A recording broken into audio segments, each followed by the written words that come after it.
He just fell, officer, his mother lied. 10-year-old Henry stared at the two cops, his left eye swollen shut. He could feel the man who did it, his stepfather, smiling right behind him. One of the officers, Miller, crouched down, his eyes locking on the fresh bruise. Is that what happened, Henry? Did you fall? Henry's heart hammered. This was his only chance, his only hope. But he could feel his stepfather Mark stare. He heard the whisper from last night.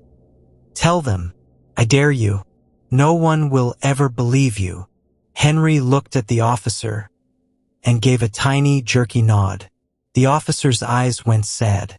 He stood up, and just like that, Henry's only hope walked out the door. The deadbolt slid shut. He was trapped. Welcome back, my beautiful family and friends. If you're listening, hooked, and already enjoying the story, please hit subscribe. Tell me in the comments where you're listening from. I love seeing our community around the world. Tomorrow I'm dropping another sweet story, so don't miss it. And the first 4 people to comment with their real names will be featured in our next story. Now let's continue. So, let me take you back, not far, just to the day before, to where this part of the story truly began. Yesterday, the house had been quiet. Mark liked it quiet. He was sitting at the big, polished wood dining table, reading the news on his expensive tablet. Grace set dinner down, roast chicken and potatoes. The house smelled good, but Henry's stomach was in knots. He was just trying to be small. He was trying to be invisible. He reached for his glass of water. His sleeve just barely caught the edge. It wasn't a big spill. It was just a small puddle of water on the dark, shining wood. But in Mark's house, there was no such thing as a small mistake. Mark's head came up slowly. He didn't shout. That would have been better. Instead, he just sighed, a long, disappointed sound. Henry, look at this. Look at what you did. Again. I'm sorry, Henry whispered. Grace, don't, Mark said, holding up a hand as Henry's mother started to get up with a napkin. He made the mess. He'll clean it. It's just water, Mark. I said, he'll clean it. Mark's voice was low and hard, like stones hitting wood. Henry's hands were shaking. He ran to the kitchen, grabbed a dish towel and ran back. He started to wipe up the water, but he was so nervous that he dropped the towel. It landed on the floor with a soft whump. That's when Mark's patience snapped. You can't do anything right, can you? He hissed. His hand moved so fast Henry didn't even see it. It wasn't a punch. It was a hard, open-handed slap. The heel of Mark's hand caught Henry right on the cheekbone. The force of it sent Henry stumbling backward. He hit the dining room wall and a framed picture rattled. His ear rang. His eye exploded with hot, white pain. Tears sprang to his eyes, hot and instant. I didn't mean to, Henry sobbed, sliding down the wall. Mark crouched down, fixing his shirt sleeve. He was perfectly calm again. He looked at Henry, not with anger, but with something worse. Disgust. Stop that. Stop crying. It was your fault. You made me do this. You are a clumsy, useless child. He leaned in close, his voice a whisper, so Grace couldn't hear. And if you ever tell anyone, do you know what will happen? They will laugh at you. Do you know who I am? I build parks for this city. I give money to the poor. Everyone loves me. He poked Henry's chest hard. And you? You're just a sad, broken little boy. No one will ever believe you. Mark stood up, smiled at Grace, who was frozen by her chair, and said, I've lost my appetite. He went into the living room and turned on the TV. Henry was left on the floor, his eye throbbing, his world broken. He was trapped. Home was not safe, and school was no better. The next morning, the day the police came, Henry went to school. He had to. Keeping up the normal act was Mark's biggest rule. He pulled the hood of his sweatshirt up, trying to hide his face, but it was no use.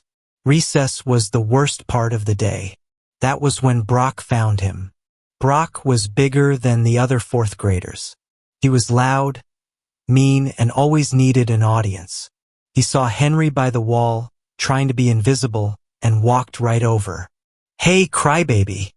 Brock shouted, and a few other kids turned to watch. "What's with the hood? You cold?" Before Henry could answer, Brock yanked the hood down. The kids around them gasped. The new bruise, fresh and dark, was impossible to miss. Brock's mean face twisted into a grin. "Whoa, what happened to you, Henry? Did you walk into a door?" "Leave me alone, Brock," Henry mumbled, pulling his hood back up. "Or did your new dad finally get tired of you?" Brock sneered. He shoved Henry hard. Henry stumbled but didn't fall. "Crybaby. Crybaby got a boo-boo," Brock chanted. "Fight! Fight! Fight!" A few kids started to yell. Henry just stood there, his face burning with shame. The laughter of the other kids felt just as bad as Mark's hand. He was completely, totally alone. He ran from the yard and hid in a bathroom stall until the bell rang. Later that day, in class, his teacher, Ms. Peretti, was handing out a brightly colored flyer. "All right, class, listen up. Next Friday is our annual Hero Day," she said, her voice full of excitement. "You all know what this means. It's your chance to bring your hero to school." She put the flyer on Henry's desk. He stared at the cartoon pictures of a firefighter, a soldier, a doctor, and a smiling mom holding a briefcase. "Bring your hero to school," the big letters said. Henry felt sick. His hero, his real dad, was dead. His mother was too scared to even speak. And his stepfather, the man who was supposed to be his guardian, was a monster. He crumpled the paper in his hand. He had no one. It was that afternoon that the neighbor, Mrs. Petrova next door, heard Mark shouting at Grace about a credit card bill. She heard a crash. She called the police. And that brings us back to the doorway, to Officer Miller's sad eyes and Henry's terrified, silent nod. Back to the patrol car driving away, taking his only hope with it. That night was the worst. Mark didn't hit him again. He did something worse. He was nice. He came into Henry's room and sat on his bed. "Henry, buddy," he said, his voice all smooth and kind. "I know I have a temper. I'm sorry. But you see, I just want what's best for you. I'm trying to make you tough. This world is a tough place." He even ruffled Henry's hair. "Those cops today? They're not your friends. I'm your family. I protect you. We just have to stick together. Okay, team." "Okay," Henry whispered, but he knew it was all a lie. Mark left the room. Henry lay in the dark, his eye throbbing. He felt the crumpled up Hero Day flyer in his pocket. "Bring your hero." He thought of Officer Miller's eyes. They weren't smiling like Mark's. They weren't laughing like Brock's. They were serious. And they were kind. They looked like they knew. A new thought came into his head. It was a crazy, impossible, terrifying thought. But it was something. It was a tiny, tiny light in a very big dark. What if he brought a real hero? The next morning, Henry got dressed for school. He put on his backpack. He walked downstairs. "Henry, your bus will be here in 5 minutes," Grace called from the kitchen. Her voice was tired. "Okay, Mom," Henry said. He walked out the front door. He walked down the perfect, tree-lined sidewalk. He walked to the corner where the bus stop was. He saw the other kids gathering, and he just kept walking. He walked right past the bus stop. He walked past the edge of his neighborhood. He knew from a school field trip that the police station was downtown. He didn't know the exact address, but he knew it was by the tall buildings. So he just walked toward the tall buildings. It was 3 miles. For a 10-year-old boy, it felt like 100. The sun got hot. His backpack felt like it was full of rocks. Cars rushed past, fast and loud, and he jumped every time. A big dog barked at him from behind a fence, and he almost cried. His feet started to hurt. He was hungry and he was scared. Twice he stopped. Twice he almost turned around. Mark's voice was in his head. Clumsy. Useless. No one will believe you. He clutched the crumpled flyer in his pocket. He thought of Officer Miller's eyes. He kept walking. After more than an hour, he finally saw it. The big brick building with the blue sign and the American flag. The police station. His legs felt like jelly. He stood across the street, his heart pounding. He was just a small, clumsy kid. This was a building full of important, busy heroes. This was a stupid idea. No, he said it out loud, just a whisper. No. He took a deep breath. He crossed the street. He pulled open the big, heavy glass door and walked inside. The front room was loud. Phones were ringing. People were talking fast. A big woman at a high desk looked up from her computer. Can I help you, sweetie? Are you lost? Where's your mom? I'm not lost, Henry said, his voice small. I'm here to see Officer Miller. The woman raised her eyebrows. Officer Miller? Honey, he's a very busy man. Is it an emergency? Henry didn't know what to say. He just looked at her, his bruised eye telling its own story. The woman's face softened. He's in the briefing room. Go on down that hall, take a left. It's the big room at the end. But you might have to wait. Henry nodded and walked down the hall. It smelled like coffee and paper. He found a big room full of desks, but it was empty. He saw a room at the end with a glass window. He saw officers inside. He just stood by the wall and waited. He waited for 10 minutes, then 20. He just stood there, his legs aching, his heart in his throat. Finally, the door opened, and officers started walking out. They were laughing and talking. They all walked past him. And then he saw him, Officer Miller. He was talking to Officer Russo, and they looked serious. Henry took a step forward. Officer Miller? Miller stopped. He looked down. His eyes went wide. Henry? What are you doing here? You're supposed to be in school. Is everything okay? Did Mark hurt you again? Henry's plan, his words, it all flew out of his head. He was too scared to talk. His hands were shaking so badly he could barely move. This was a stupid idea. He was stupid. Kid, you gotta talk to me, Miller said, his voice gentle now. He crouched down, just like he had in the doorway. What's wrong? Henry couldn't speak. He just unzipped his backpack. His fingers fumbled with the zipper. He dug past his math book and his empty lunchbox. He pulled out the crumpled, sweaty Hero Day flyer. His hand was shaking as he held it out. Miller took it. He carefully smoothed it out on his leg. He read the happy, bright words. Hero Day.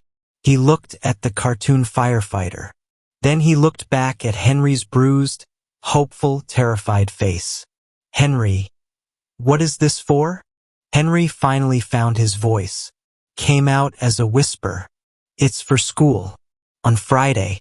You're supposed to bring your hero. He took a shaky breath. This was it. The last bit of hope he had. Officer Miller, can you be my guardian? Officer Miller watched Henry walk away from the police station. A small, straight-backed figure walking into a very big, dangerous world. The kid's shoulders were slumped, but he hadn't run out. He had walked. That took guts. Miller turned and went back to his desk. His partner, Russo, was watching him, a cup of coffee in his hand. Don't tell me, Russo said. The kid with the black eye from yesterday. What's he doing here? He brought me this, Miller said. He smoothed the crumpled Hero Day flyer on his desk. Russo read it and frowned. Hero Day? So what, he wants you to come talk to his class? He asked me to be his guardian, Miller said. The words hung in the air. Russo put his coffee down. He'd been a cop for 20 years. He'd heard a lot, but this was new. A guardian, Russo repeated. He looked at the flyer, then at Miller. That kid wasn't clumsy. That was his stepfather, wasn't it? The salesman. Mark Jennings. 100%, Miller said. He grabbed his phone. That kid didn't just walk 3 miles to invite me to a school assembly. He was sending a flare. He was testing us. He was seeing if we were real. So, what are you gonna do? What am I gonna do? Miller stood up. I'm going to be his guardian. And I'm not going alone. He walked to the front of the room, where the shift commander, Captain Price, had his office. Captain, Miller said, walking in. Price looked up. I need a favor, and I need the entire day shift. The captain raised an eyebrow. For what? A raid? No, sir, Miller said. He put the flyer on the desk. For Hero Day, I'm gonna need everyone.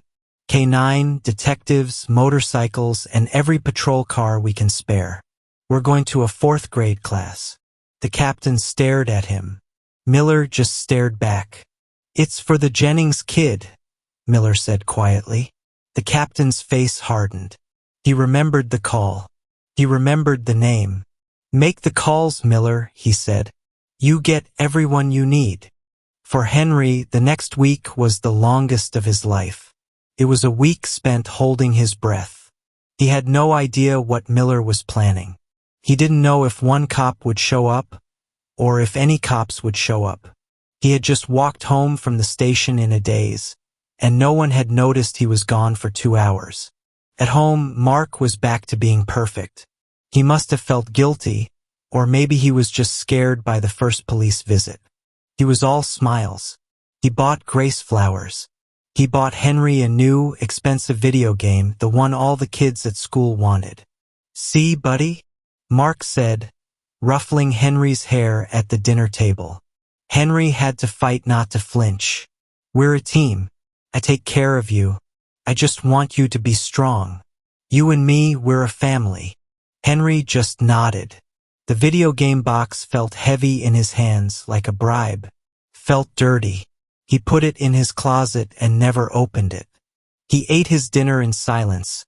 The big, terrible secret of Hero Day, sitting in his stomach like a stone. At school, the week was just as bad. The Hero Day excitement was everywhere. My dad is bringing his fire truck, one girl shouted at recess. My mom's a judge, said another boy. She's going to wear her robe. Brock, of course, was the loudest of all. He shoved Henry against the brick wall. Hey, crybaby, Brock sneered. Who are you bringing to Hero Day? Your invisible dad. A few of his friends laughed. I'm bringing my brother, Kyle, Brock said, puffing out his chest. He's not some boring dad in a suit. He's tough. He could beat up anyone's dad. Leave me alone, Henry mumbled. Make me, Brock said, shoving him again. I can't wait for Friday. Everyone's gonna see what a real hero looks like. Not like you. You're bringing nobody. Brock was right. That's what scared Henry the most. What if he was right? What if Officer Miller had just been nice to him? What if he had forgotten? He was a busy man. He had real criminals to catch. Why would he remember a promise to a scared little kid? The night before Hero Day, Henry didn't sleep. He just lay in his bed, staring at the ceiling, his stomach twisting. He wished he had never gone to the station. He had made a stupid, childish mistake. And tomorrow, in front of the whole school, he was going to be embarrassed. He was going to be a nothing, just like Mark and Brock said. Friday morning came. The air in the school auditorium was hot and smelled like floor wax and old pizza. The room was buzzing with noise. Kids were excited. Parents were standing along the walls, smiling and proud. Henry saw a woman in a firefighter's uniform. He saw a man in army fatigues. He saw a man in a crisp doctor's coat. Henry sat in the back row, all by himself. The plastic chair next to him was empty. It felt huge, like a giant, empty sign that said, "Nobody." His teacher, Ms. Peretti, walked by. She saw him sitting alone, and her face filled with a sad, gentle pity. Is your hero coming today, Henry?" she asked softly. Henry just shrugged. He stared at his shoes. He couldn't even look at her. Her pity felt almost as bad as Brock's meanness. "Oh, honey," she said, and patted his shoulder. Then she walked away. "All right, everyone, let's settle down," the principal, Mr. Harris, said into the microphone. The buzzing noise dropped to a low hum. "Welcome, parents, students, and heroes, to our 4th annual Hero Day. We are so excited to hear from the amazing people who make our community great." Henry sank lower in his chair. He could see Brock in the front row, laughing with his friends. Brock kept looking back at him, pointing, and then whispering, "Where's your hero? Is he invisible?" Henry could almost hear the words. He felt his face get hot. He just wanted to disappear. He promised himself he would not cry. He would not. "And first up," Mr. Harris said, "we have Mr. Gable, a real estate agent, brought by his daughter Jessica." A man in a suit stood up and walked to the stage. The school clapped. Henry stopped listening. He was planning his escape. When Mr. Gable was done, maybe he could pretend to be sick. He could run to the nurse's office. Or maybe just hide in the bathroom like he always did. He was just about to get up. And that's when he heard it. It was very low at first. A deep, distant rumble. He thought it was a truck on the highway. Mr. Gable was talking about selling houses. And the most important thing is location, location, location. The rumble got louder. It wasn't a truck. It was engines. A lot of engines. A few kids looked around. Mr. Harris, on the stage, looked toward the side windows. He had a confused frown on his face. And then, over the rumble, came a new sound. A sharp, clear wail. A siren. Whoop, whoop. Then another, and another, and another. It wasn't one siren. It was a chorus. It was a wall of sound getting closer and closer. The whole auditorium went silent. Mr. Gable stopped talking. "What is that?" someone whispered. The sirens were so loud now, they hurt Henry's ears. They didn't sound like they were going past the school. They sounded like they were coming to the school. Mr. Harris looked truly alarmed now. He ran from the stage to the high windows that overlooked the front parking lot. His jaw dropped. He just stared, frozen. He ran back to the microphone, his face pale. Students," he said, his voice shaky. "Everyone, I think you should all go to the front windows. Right now. Calmly. Just go to the windows." The room exploded. Kids jumped out of their seats. They ran, screaming and excited, to the long row of windows. Henry's heart was not a bird in his chest anymore. It was a hammer. Bam, bam, bam. He got up, his legs feeling like jelly. He followed the crowd. He was small, so he was stuck at the back. He couldn't see anything. "And oh way!" a kid shouted. "Whoa, look at that. It's the police. It's all the police." Henry pushed his way through, wiggling between two bigger kids, until he finally got to the glass. He looked out, and he forgot to breathe. The school parking lot was gone. It was just gone. In its place was a sea of flashing red and blue lights. It wasn't one police car. It wasn't two. It was a fleet.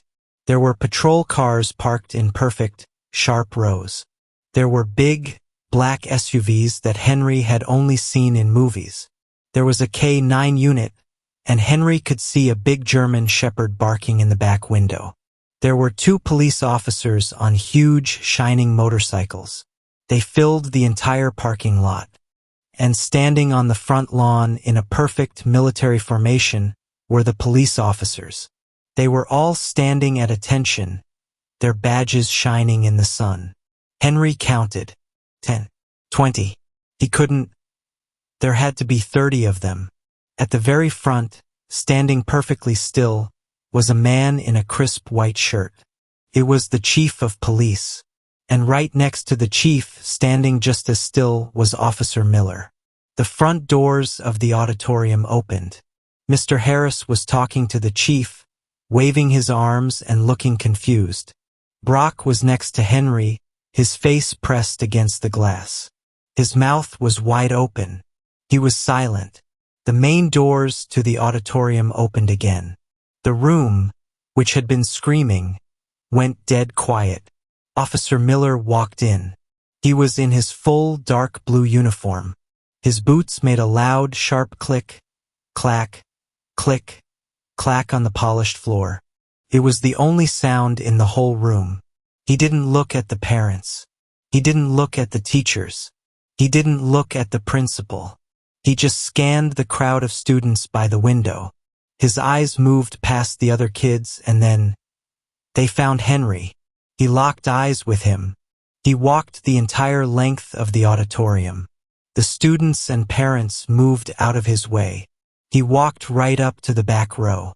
He stopped right in front of Henry. He looked at Henry's bruised, healing eye. Then he looked at Henry's face.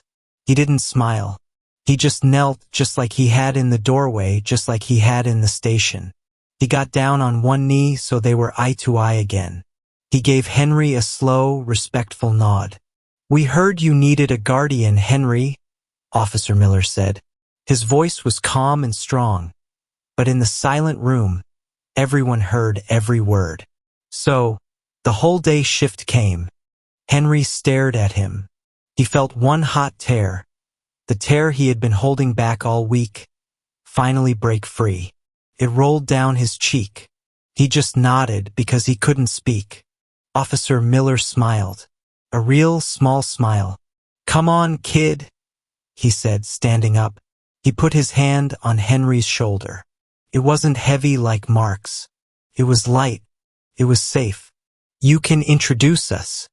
He walked Henry from the back of the room all the way to the front, past all the staring faces. When they got to the stage, Mr. Harris was at the microphone, his face still pale. "Well, it seems we have some very special surprise guests.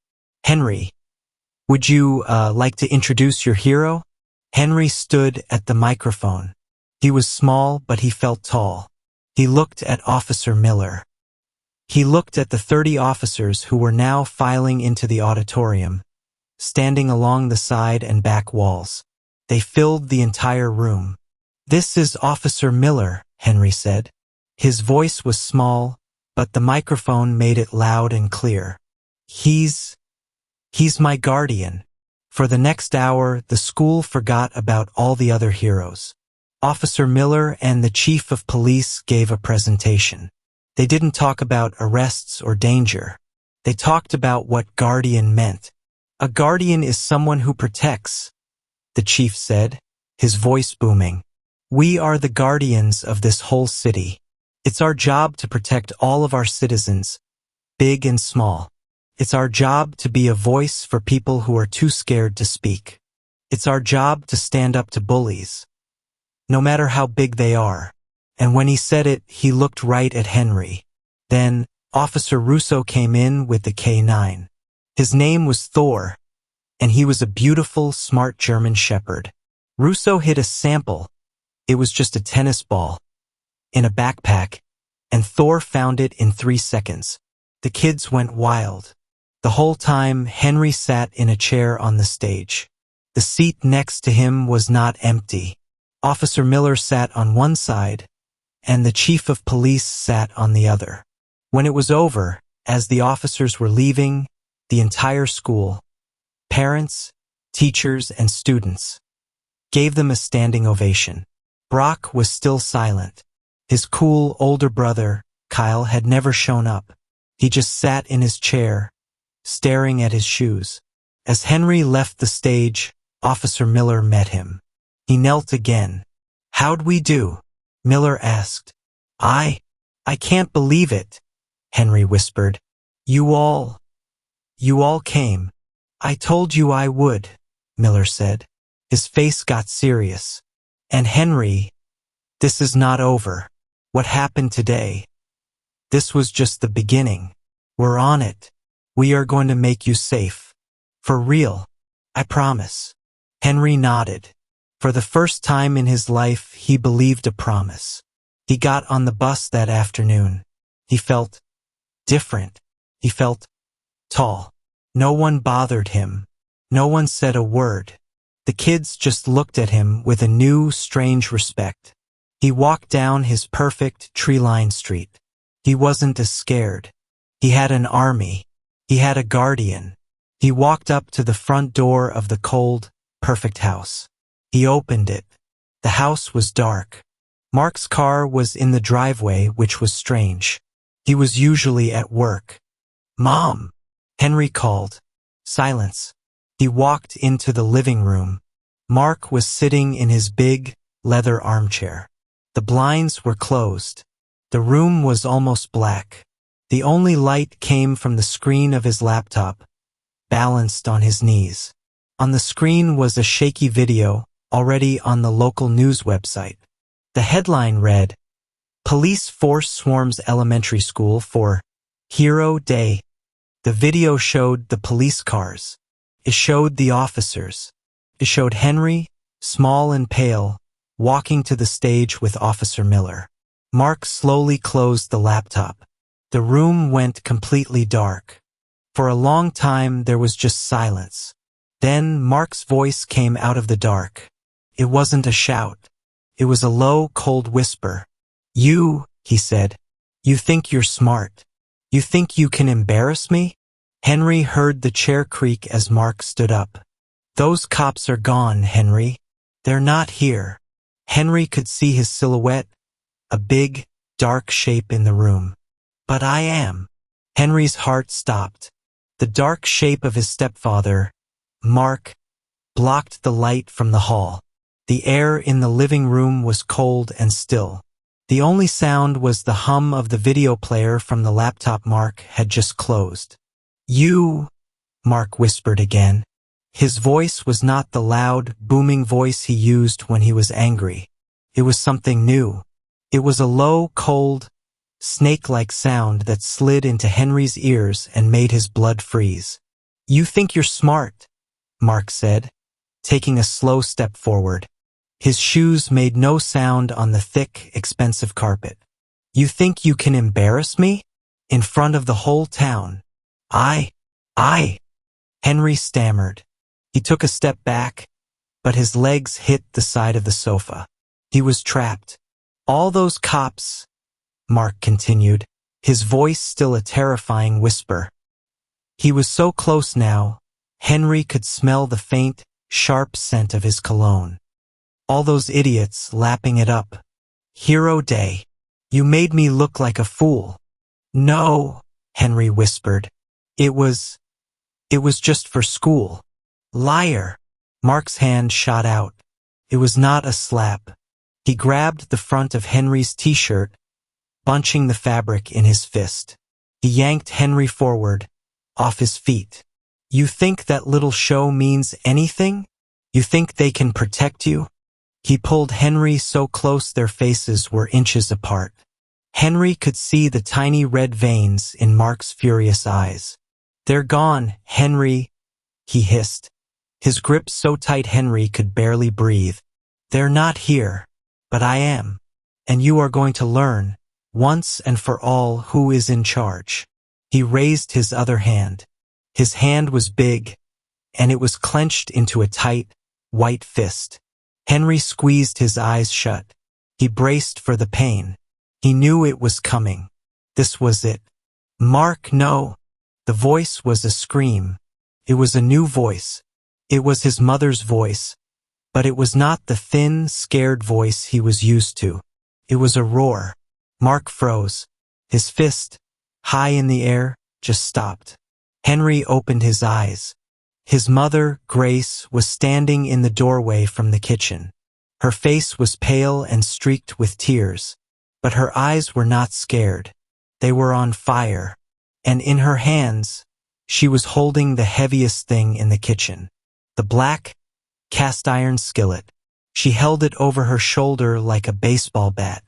"Let him go," she said. Each word was a hard, sharp rock. Mark stared at her. His rage-filled face slowly changed. He looked confused. Then he looked annoyed. He let go of Henry.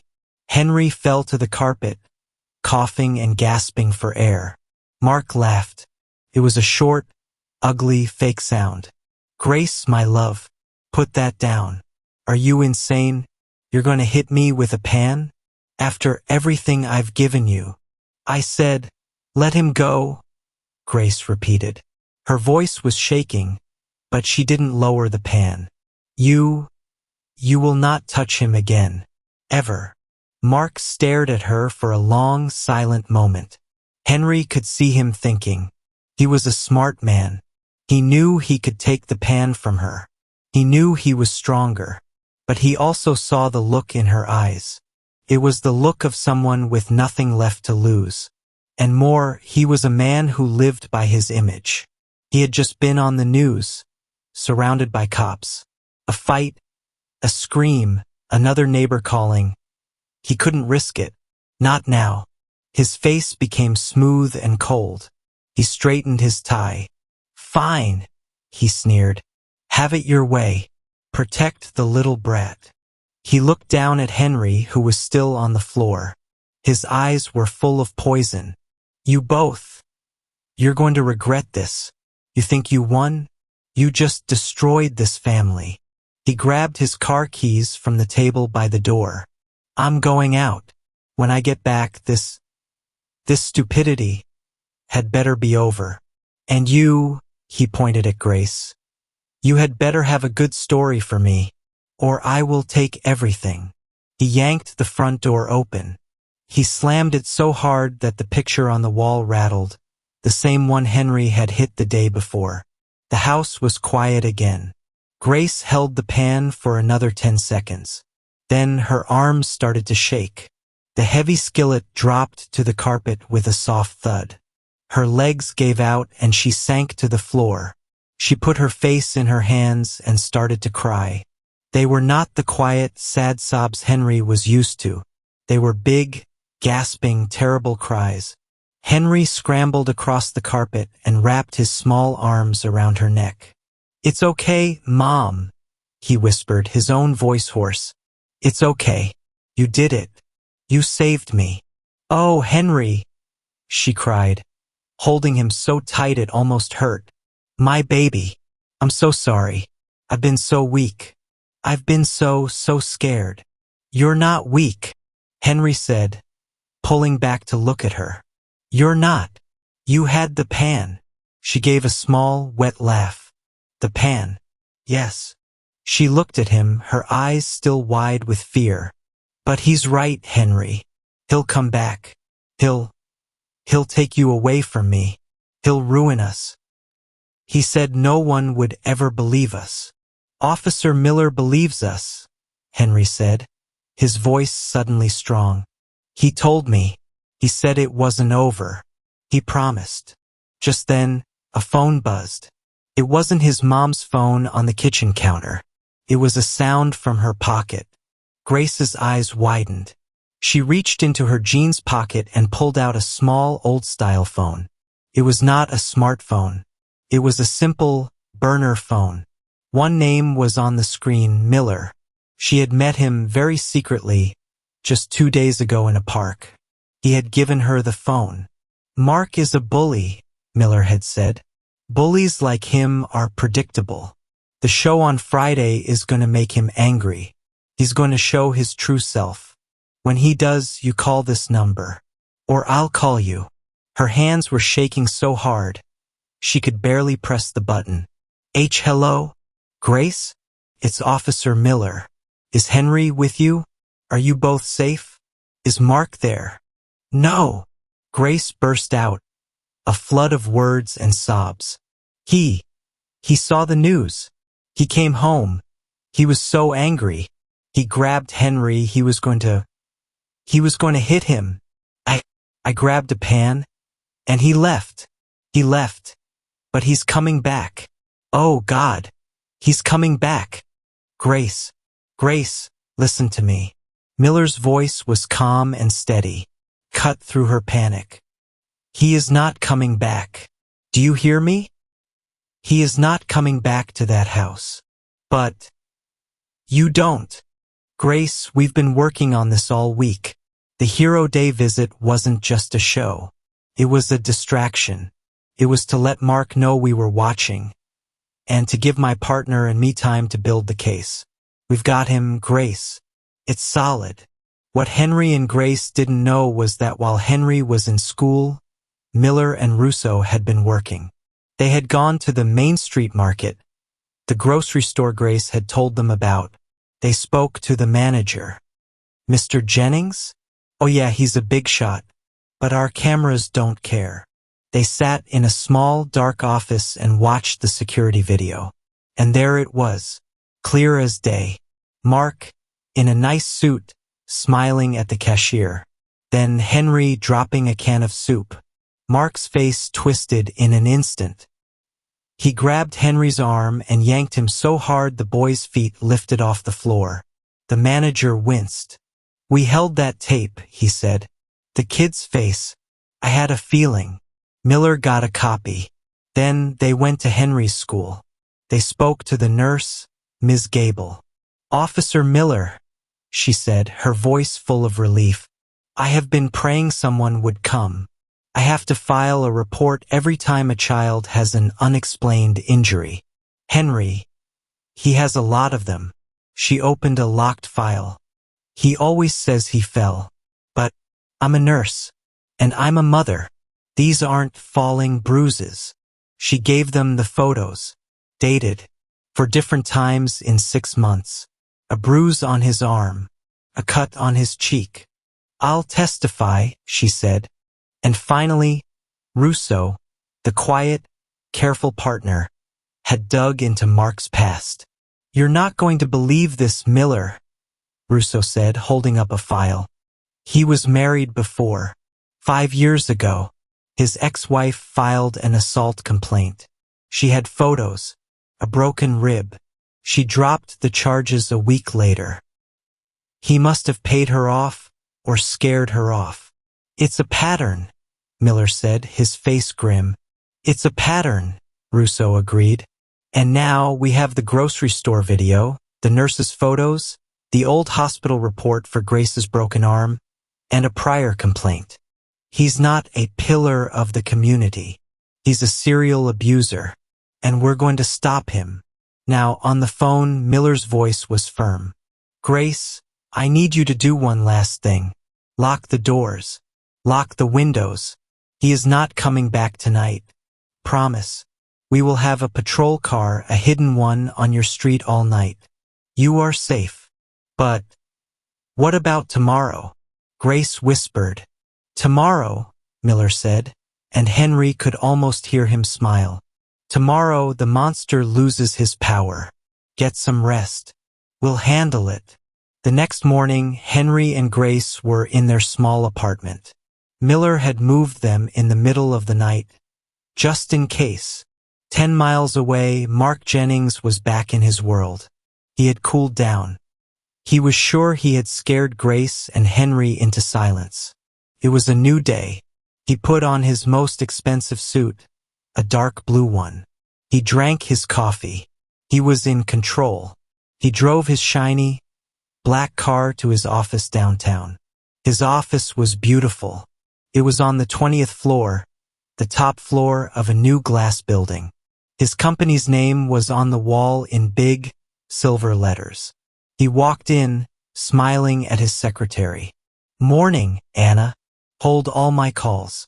I've got the big meeting with the new clients. Yes, Mr. Jennings. They're waiting in the main conference room. Mark walked toward the big, glass-walled conference room. He saw the clients, 5 men in expensive suits. He smiled his big, charming, million-dollar smile. He was on top of his world. He was just about to open the door. Mr. Jennings? A calm voice. Mark turned. 2 men were walking across the quiet, expensive floor. They were not his clients. They were also in suits, but they were not salesmen. It was Officer Miller and Detective Russo. Mark's smile froze. His face went pale.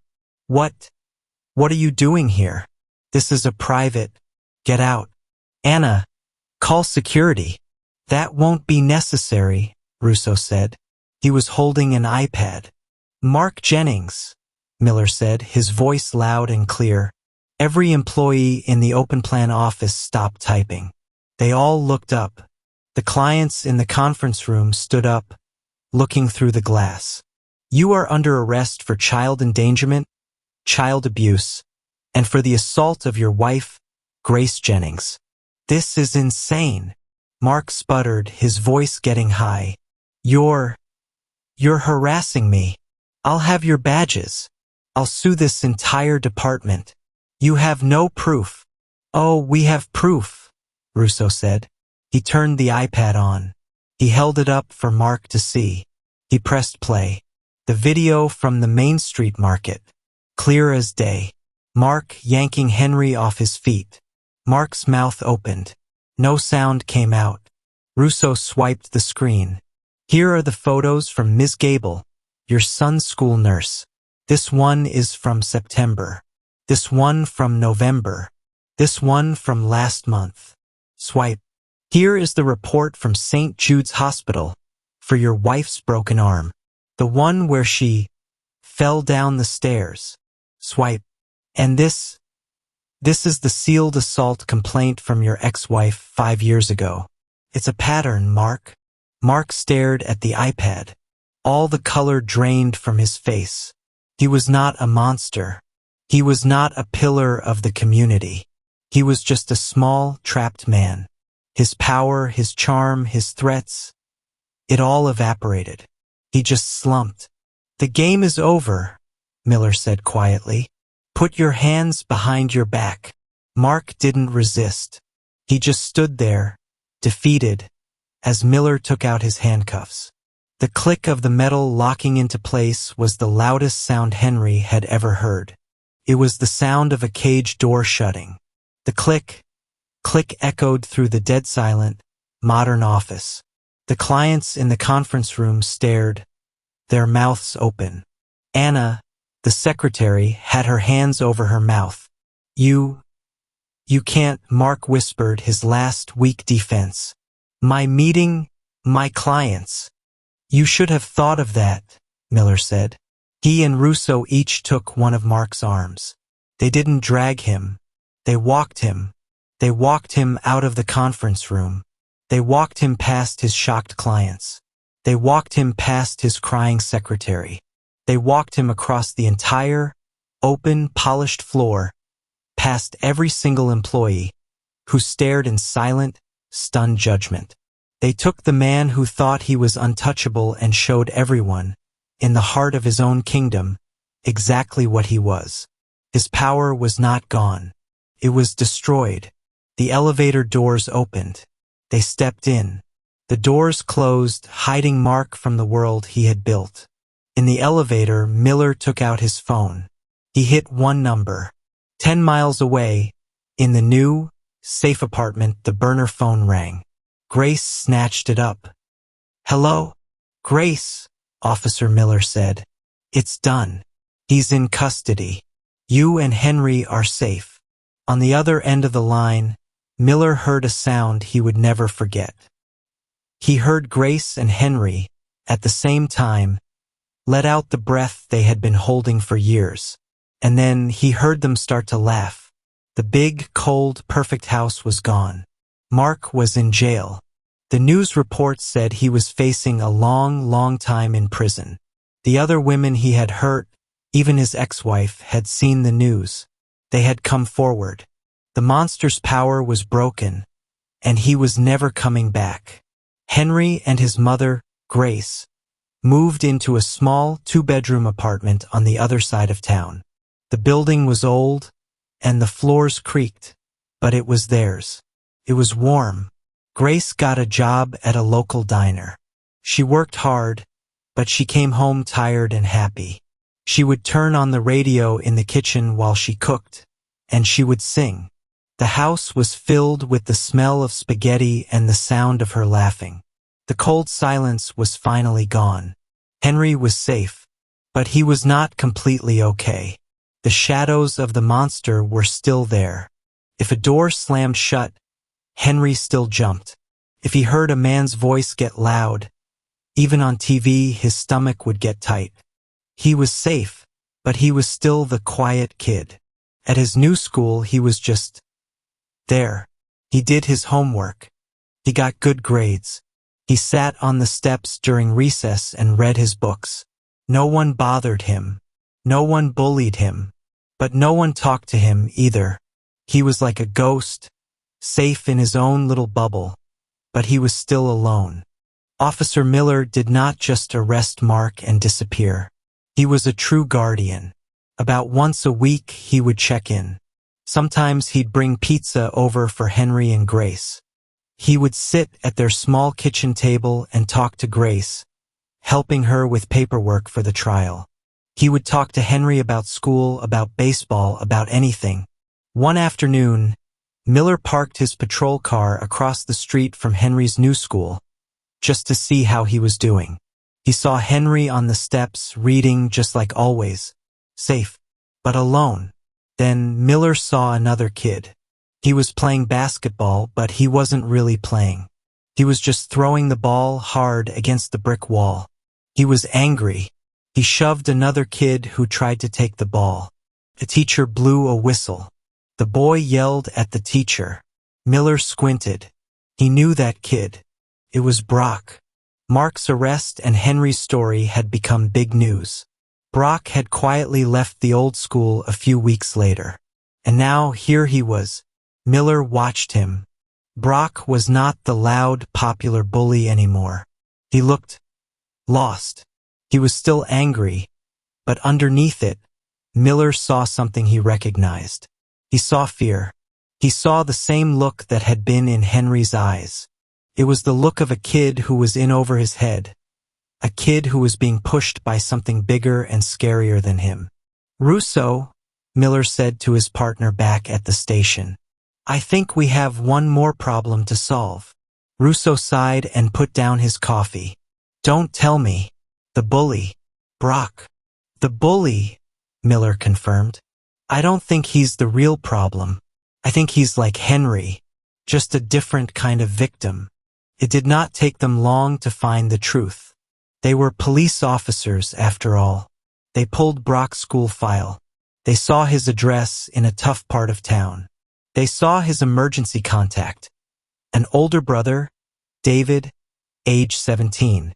They ran David's name. It was not a clean file. "Here we go," Russo said, tapping the screen. "Shoplifting. Vandalism. He's known to run with a small gang, the East Side Cobras. Just a bunch of angry kids acting tough." Miller put the pieces together. Brock was always bragging about his cool older brother. His brother is in a gang. David is probably pressuring Brock to be tough, to steal, to fight, to prove he's not a crybaby. "It's the same story," Russo said. "A kid being scared by a monster. The cycle just keeps going and going." Miller knew that arresting David would not solve the problem. It would just make Brock angrier. It would make him feel even more alone. This needed a different touch. He found out where David and his friends hung out. It was a rundown basketball court behind an old, closed convenience store. One afternoon, Miller drove there. He was not in his patrol car. He was in his own old truck. He was not in his uniform. He was wearing jeans and a sweatshirt. He found David at the court, shooting hoops by himself. David, Miller called out. The teenager spun around, his hands up, ready for a fight. Who are you? You a cop? Sometimes, Miller said. He got out of his truck, his hands open and in front of him. Not today. Today, my name is Miller. I'm a friend of Henry's. David sneered. So what? You here to arrest me? I didn't do nothing. I'm not here to arrest you, Miller said. He walked closer. I'm here to talk about your brother, Brock. David stopped spinning the basketball. He looked nervous. What about him? He's a good kid, Miller said. Yeah, so, I see you turning him into a copy of you. And you, Miller looked at David, really looked at him. You look tired. You look tired of this. Tired of having to act tough for those other kids. You don't know me, David spat. I know the type, Miller said. I grew up in a neighborhood just like this. I know what it's like. I know the pressure. But this road you're on, David, it only goes two places. It goes to jail or it goes to a hole in the ground. And you're dragging Brock right down with you. David threw the basketball hard. It slammed against the chain link fence. So what? You gonna give me a lecture and leave? No, Miller said. He reached into his pocket. He pulled out a small white business card. I'm going to give you a choice. A way out. A friend of mine runs a trade program for electricians. It's hard work. It's real work. They are looking for apprentices. You get paid to learn. You get a real future. He walked up and stuck the card in the fence. You can be a real hero for your brother, David, Miller said. Not this fake tough guy nonsense. The choice is yours. Be a man or keep playing this game. You're going to lose. Miller walked back to his truck. He got in and drove away. He watched in his rearview mirror. David stood there for a long, long time. Then he walked over, snatched the card from the fence, and shoved it deep into his pocket. It was a start. Miller's choice to offer David help, instead of just arresting him, was a big one. It's easy to punish someone, but it's much harder to try and fix the problem that causes the bad behavior. What do you think? Is it always right to give someone a second chance, even if they've done bad things? Let me know your thoughts. Next, Miller went to Brock's house. He talked to Brock's mom. She was a tired woman who was working 2 jobs. He's so angry, she said, and her eyes filled with tears. He's all I have, but I don't know what to do. I have an idea, Miller said. He told her about the Police Athletic League, the PAL. It's a boxing gym, he explained. It's free.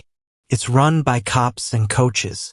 It will give him a place to put all that anger. A place with rules. A place to learn discipline. She agreed. She was desperate. She would try anything. Finally, Miller went to Henry's new, warm apartment. He found Henry doing homework at the small kitchen table. Grace was cooking, and the radio was playing. Henry, Miller said, sitting down, I've got a proposal for you. I want you to come with me to a gym. Henry looked up, nervous. A gym? To lift weights. A boxing gym, Miller said. Henry's eyes went wide. I'm not a fighter, Officer Miller. I know, Miller said, smiling. This isn't about fighting. This is about being strong. It's about teaching your body that you're not scared anymore. It's to help you stand tall, to find your power. You are a survivor, Henry. It's time you felt like one. Henry looked at his mom. She was smiling, her eyes shining. Go for it, baby, she said. Be strong. The first day at the PAL gym was loud. Smelled like sweat, old leather, and rubber. The thwack thwack thwack of speed bags filled the air. A big, muscular man with a kind face, Coach Sal, greeted Henry. And the first person Henry saw, wrapping his hands in the corner, was Brock. Henry froze. Brock saw him. His jaw dropped. "What's he doing here?" Brock yelled, pointing. "Same thing you are, Brock." Coach Sal's voice boomed. He was not a soft man. "He's here to train. And in my gym, we are all equal. We are all fighters. You got a problem with him, you got a problem with me. And you got a problem with Officer Miller. Are we clear?" Brock looked at Coach Sal. He looked at Officer Miller, who was over in the corner, lacing up his own gloves. Brock looked down. "Yeah, Coach, we're clear." For weeks they trained. They were in the same room. They did the same drills. They ran. They jumped rope. They did push-ups until their arms felt like jelly. They hit the heavy bags over and over until their knuckles were sore. They never spoke to each other. Not one word. But Henry was changing. He was gaining muscle. His shoulders got broader. He stood up straight. He wasn't the quiet kid here. He was a boxer. He learned how to stand, how to keep his balance, how to breathe. The scared, jumping feeling in his stomach was starting to go away. Brock was changing too. With a firm coach, all his anger started to turn into discipline. He was a hard worker. He was strong. He stopped looking for fights and started focusing on his form. One rainy Tuesday, Coach Sal blew his whistle. "All right, time to spar. Get your gear. Henry, you're with Brock." Henry's stomach turned to ice. "Coach, No, Coach," Brock said. "I don't want to." "I don't care what you want," Sal barked. "You're here to train. Get in the ring. Both of you. Headgear. Mouth guards. Now." Nervously, they both put in their mouth guards. They put on the big, padded headgear. They climbed through the ropes. The ring felt huge. "You are not here to hurt each other," Coach Sal said, looking them both in the eye. "You are here to practice. You are here to learn. You are here to make each other better. Now, touch gloves." They stepped to the middle of the ring. They tapped their big, padded gloves together. Felt strange. The bell rang. They circled each other. Henry's heart was pounding, but he kept his guard up, just like Miller had taught him. Brock moved, testing. They both threw a few slow, nervous punches. None of them landed. They were just two kids in a box, moving. Then Brock just stopped. He stopped in the middle of the ring and lowered his gloves. Henry stopped too. He was confused. Brock pulled his mouth guard out. "I'm sorry," he said. His voice was muffled. Henry, shocked, pulled his mouth guard out too. "What?" "I'm sorry," Brock said again. He would not look Henry in the eye. He was staring at his own gloves. For, the school. For being a jerk. For calling you, for all of it. Henry just stared at him. "Why?" "'Cause my brother David, he was always pushing me," Brock said. The words came out in a rush. "He said I had to be tough. He said if I wasn't tough, people would walk all over me. He was scared of his friends, and he made me scared. So I acted mean to you." Henry looked at Brock. He didn't see a bully. He didn't see a monster. He saw a kid just like him. A kid who had been scared of a monster in his own house. Henry took a deep breath. He felt the last cold shadow in his own heart finally melt away. "It's okay," Henry said. "No, it's not," Brock said, finally looking up. It was messed up, but my brother, he's different now. He's in that trade school. He's actually cool now. He's not angry all the time." "That's good," Henry said. He smiled. A small, real smile. He put his mouth guard back in. He held out his gloved hand. "I get it," Henry said, his voice muffled. "I really do. Now, let's just train." Brock looked at Henry's glove. He looked at his face. A small smile flickered on his own lips. He nodded. He put his mouthguard back in. He tapped Henry's glove with his own. The bell rang and they began to train. Not as enemies, as partners. Outside the ring, Officer Miller leaned against the brick wall, a small smile on his face. He nodded once to himself. The cycle was broken. 1 year later, the local community center was packed with people. It was the annual City Guardian Awards. Grace was in the front row, crying happy tears into a tissue. Next to her, Detective Russo was trying to look bored, but he was smiling. In the back, leaning against the wall, stood 2 young men. One was Brock, taller and quieter. The other was David, his hair cut short, wearing a clean work uniform with his name on it. They were both clapping. On the stage, at a tall wooden podium, stood Henry. He was 11 years old. He was tall. He was confident. He was wearing a nice blue shirt. He was not shaking. He was not scared.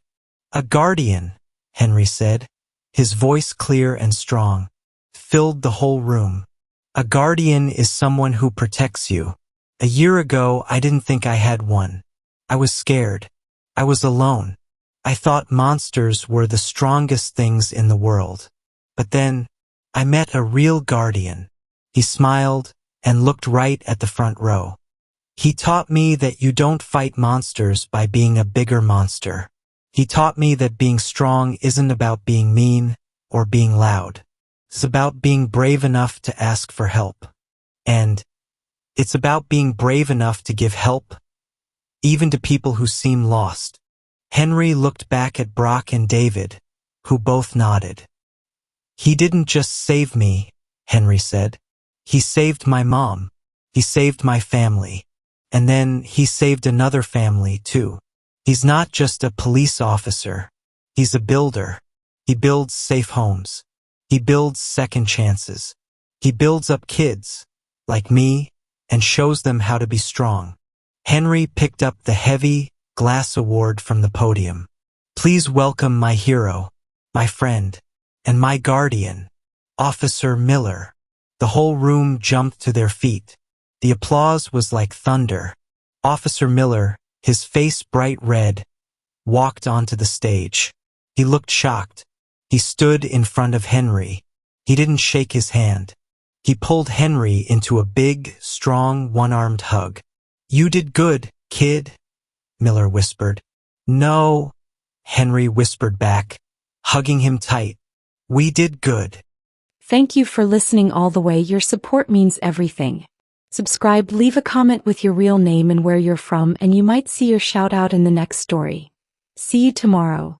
Same time, same good energy.